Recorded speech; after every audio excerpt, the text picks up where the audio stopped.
आज आपको श्राद्ध पक्ष पर कबीर दास जी की अनसुनी कहानी के बारे में बताते हैं। गंगा के किनारे बसे काशी नगर में एक विद्वान ब्राह्मण रहता था जिसका नाम माधव था।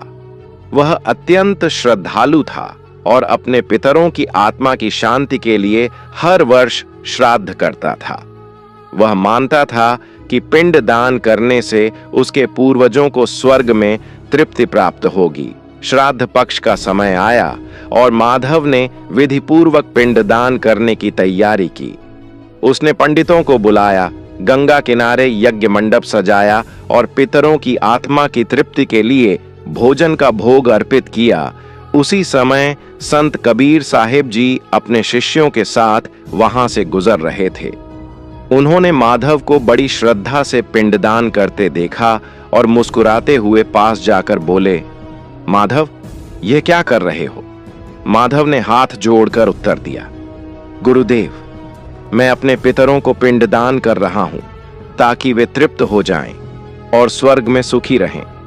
कबीर साहिब जी ने मुस्कुराते हुए पूछा, माधव, यदि तेरे इस पिंडदान से पितर तृप्त हो जाते हैं तो जो पुत्रहीन मर गए उनका उद्धार कौन करेगा?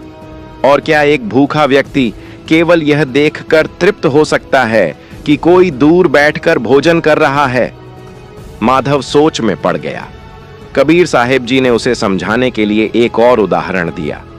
मान लो कोई व्यक्ति तेरी छत पर बैठा है और तू नीचे से भोजन ऊपर फेंक रहा है। क्या वह बिना हाथ बढ़ाए भोजन ग्रहण कर सकता है? माधव ने सिर हिलाया। नहीं गुरुदेव, उसे स्वयं नीचे आकर खाना लेना पड़ेगा। कबीर साहिब जी बोले, तो फिर सोच, तेरे पितर किस लोक में हैं? क्या वे सच में तृप्त हो रहे हैं? यदि तू अपने पितरों का उद्धार करना चाहता है तो सच्चे धर्म को अपनाओ, सत्संग करो, भक्ति करो और अपने कर्म सुधारो। माधव की आंखें खुलीं। माधव को सच्चाई का आभास हुआ। उसने महसूस किया कि वह सालों से एक परंपरा निभा रहा था, लेकिन उसने कभी यह नहीं सोचा कि क्या सच में इससे उसके पूर्वजों को लाभ हो रहा है। उसी क्षण उसने निर्णय लिया कि वह अब कर्मकांडों को त्याग कर सच्चे भक्ति मार्ग को अपनाएगा। उस दिन से माधव ने कबीर साहिब जी की शरण लेकर नाम सुमिरन करना शुरू कर दिया। वह प्रतिदिन सत्संग में जाने लगा और सच्ची आत्मा शुद्धि के मार्ग पर चल पड़ा। लेकिन मगर नगर के अन्य ब्राह्मणों को माधव का यह परिवर्तन स्वीकार नहीं था। वे कहते, माधव पागल हो गया है, अपने पितरों का श्राद्ध छोड़ दिया और किसी जुलाहा के पीछे भाग रहा है। कुछ ब्राह्मण माधव के घर आए और बोले, माधव, यदि तूने श्राद्ध और पिंड दान करना बंद कर दिया तो तेरे पितर कष्ट में रहेंगे और तुझे श्राप देंगे। माधव मुस्कुराया और बोला, यदि मेरे पिंडदान से पितर तृप्त हो सकते तो अब तक वे मोक्ष प्राप्त कर चुके होते। लेकिन कबीर साहिब जी ने मुझे सच्चा ज्ञान दिया है कि आत्मा की शांति केवल सच्ची भक्ति से ही मिल सकती है। ब्राह्मणों ने गुस्से में कहा, यदि ऐसा है तो यह सिद्ध करके दिखाओ। माधव चिंतित हो गया, लेकिन उसे कबीर साहिब जी पर पूर्ण विश्वास था। वह उनके पास गया और अपनी परेशानी बताई। कबीर साहिब जी मुस्कुराए और बोले, चल माधव, तुझे तेरे पितरों से मिलवाता हूं। वे माधव को गंगा तट पर ले गए और ध्यान में लीन हो गए।